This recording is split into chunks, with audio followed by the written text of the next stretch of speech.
I'm gonna shoot it 5 rounds, going kind of quickly, and just see how it groups on target.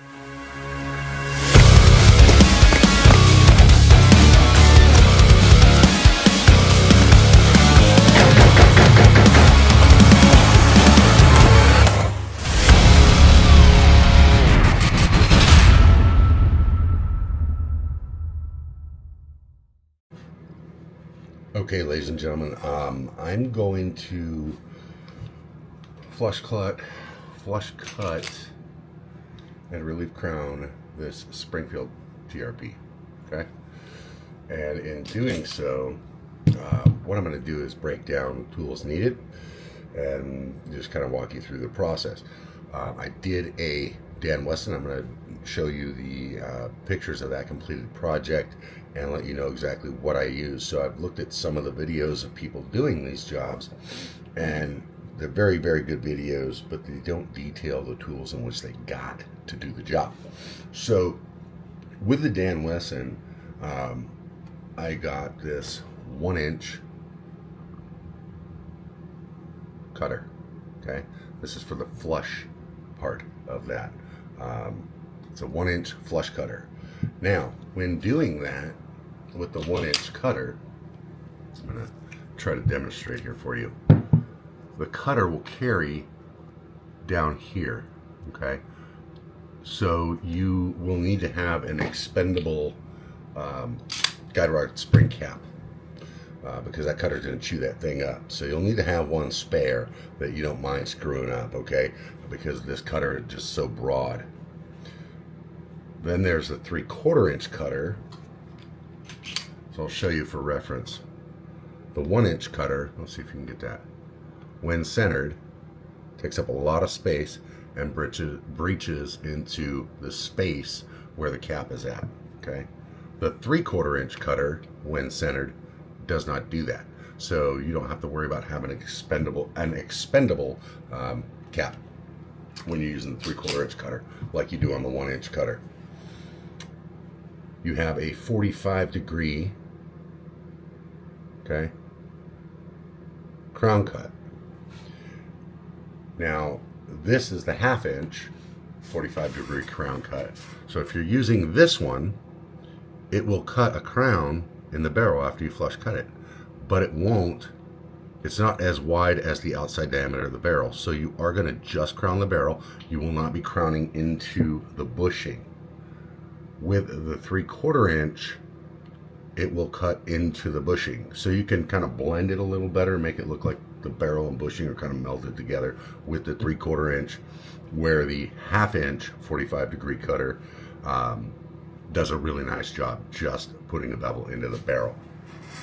And then when you're done making your flush cut and your reverse crown, then there's this little brass dealy bobber here that you chuck up and you go into with an abrasive compound and kind of polish out that end. And this is the abrasive compound from Brownells for this application. And as you're using your cutter, you want to make sure that often you are pulling the tool back away from the barrel, cleaning the metal shavings off of the tool as well as the barrel, and then reapplying some thread cutting oil. This is the one I'm using. It's just an Oatly thread cutting oil that I got at Home Depot. And then you got to make sure you have the right guide. So this is the 45 guide. They go right in, boom, like that. Okay, so you can just get it straight into the barrel, right? They do set with an Allen screw here, so they're in place. On the Dan Wesson, I use the 1-inch flat face cutter and the 1/2 inch barrel ring cutter, or the reverse crown cutter. And that job turned out really, really nice. On this TRP, I'm going to use the 3/4 inch flat face cutter and the 6.2. I said 3/4 before. This is a 6.2 cutter, 6.25 cutter, not 3/4 inch. So I'm going to use the 6.25, not the 1/2 inch, for the reverse crown, because I want to carry this crown into the bushing just a little bit. I mean, just a little bit, okay? So we're gonna start getting after it.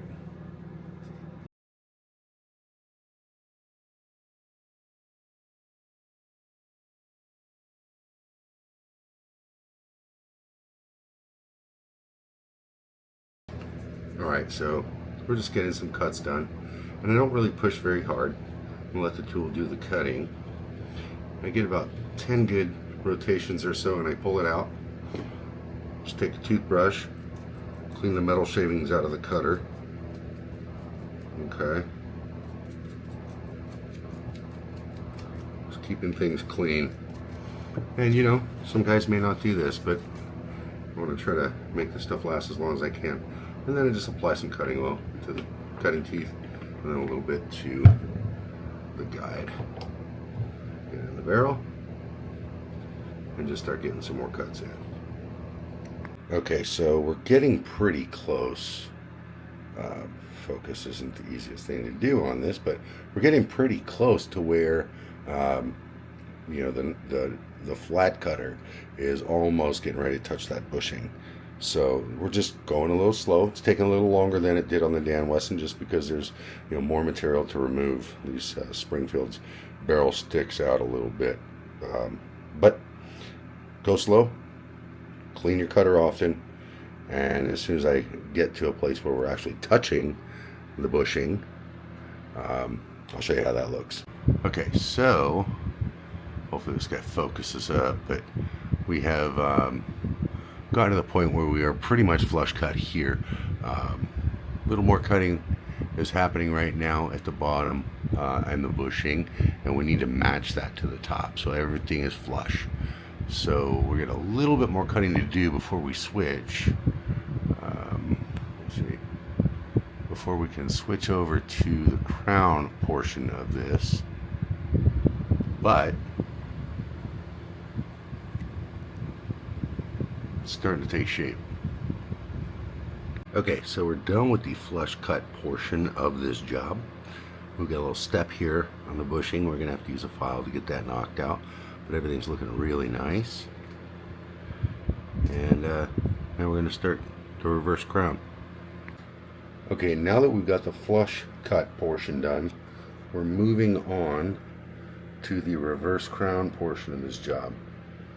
Okay, so we're going to start cutting with the 0.625 45-degree cutter so that we can get just into that bushing.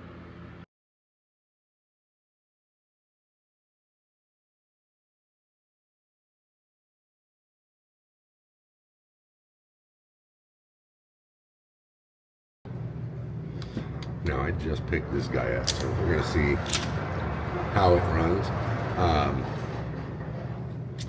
I was going to do a video shooting and testing accuracy before touching it, but I've started the crown on this barrel. I'm actually pretty much done with it. I just have to blend the bushing.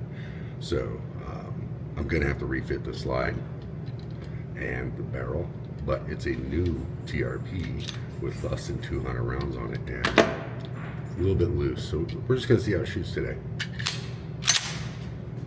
Pay attention to the pistol.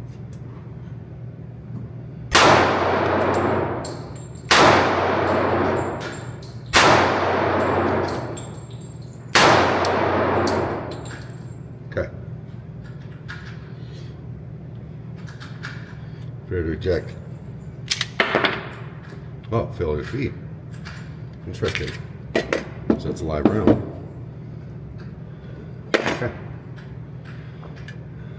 So 5 rounds, 1 malfunction. We already know the barrel's not doing what it's supposed to do, so it doesn't surprise me at all. Probably no tension on the extractor either. Let's keep going.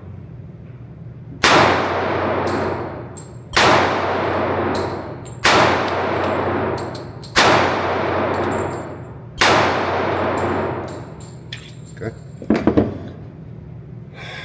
It's not shooting badly. Let's bring it home. Okay. So that's the first 10 rounds. Let's see if we can do a little better. But yeah, the gun needs a little bit of love, for sure.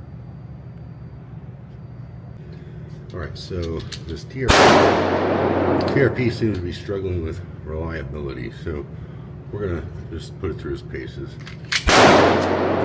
First, we're just going to do standard 2-hand firing, okay?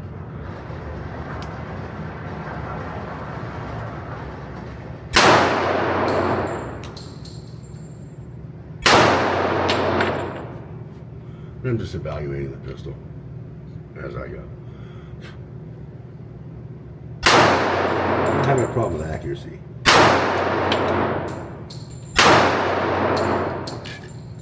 I'll switch out what I'm doing here. Okay.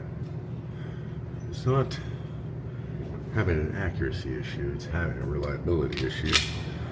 I've only fired about 15 rounds and I've had 2 malfunctions so far. Both failures to, one failure to feed and one failure to extract. So we're going to see what's going on with it.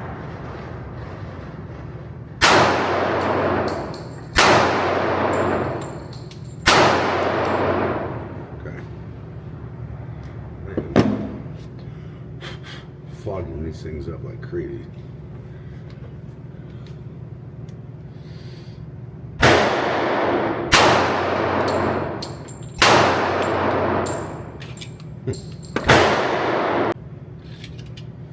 Okay, pay attention to pistol.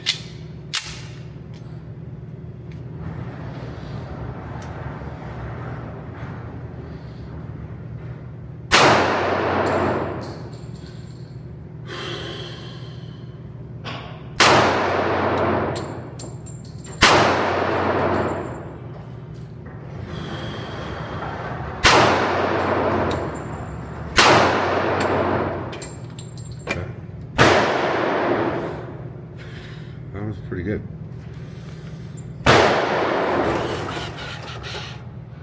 These are all 7 yards. That was the last 5-round group. So we have 4, 1. Oh, okay. I think that once we refit the barrel and the frame will slide and do reliability work, action work, etc., we're going to really be able to make this thing do something good. Adjust.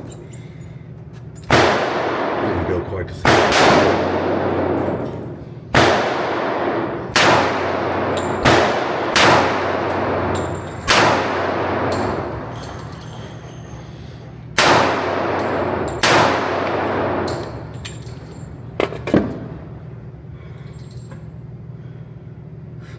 Pretty good group. It strings a little, but that's to be expected. We're going to take care of that though. It's shooting relatively tightly. Now let's check the reliability. We're going to shoot single-handed, and then we're going to do only a single round to check extraction potential. Yep. Left hand only.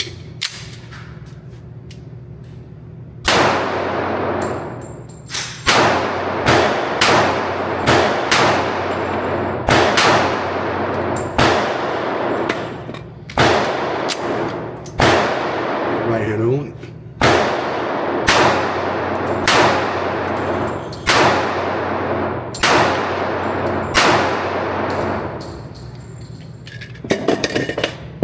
Okay.